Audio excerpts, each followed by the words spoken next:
Salut, je suis hyper content de vous présenter cette fonctionnalité de signature électronique. Donc dans cette vidéo, je vais créer un faux devis et je vais l'envoyer pour signature à un client qui n'est autre que moi-même. Et on va regarder comment ça fonctionne. Vous allez voir, c'est vraiment hyper simple. Donc là, je me suis lancé dans la création d'un devis et j'ajoute donc quelques articles au hasard. C'est pas ce qui compte pour ce devis.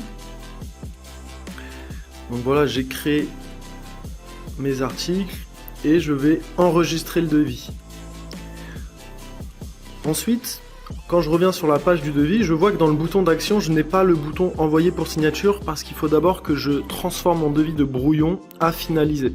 D'ailleurs, en tant que brouillon, votre devis n'a pas de numéro et c'est que à partir du statut finalisé qu'il a un numéro. À partir de maintenant, le bouton apparaît, je peux envoyer pour signature.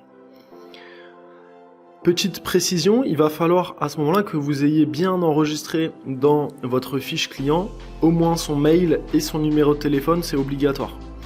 Donc voilà, à partir du moment où j'ai envoyé pour signature, en 2 clics, le devis est passé du statut finalisé à envoyer. Et quand j'arrive sur la boîte mail, je vois que j'ai bien reçu le petit mail qui me demande de signer le devis.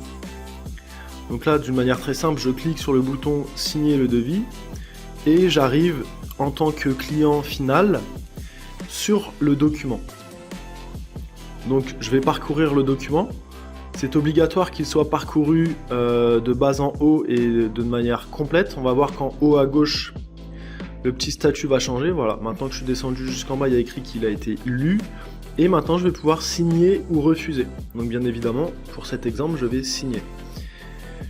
Voilà, on me demande d'accepter les conditions. Je valide et mon numéro est déjà rentré, donc je demande à recevoir mon code. Donc voilà, je viens de recevoir le code et je le rentre directement dans la petite case et je le signe.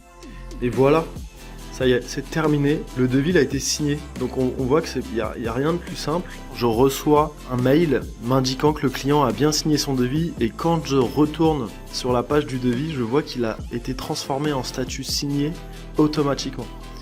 D'ailleurs, quand je retourne sur le document, on va pouvoir retrouver le tampon de notre prestataire.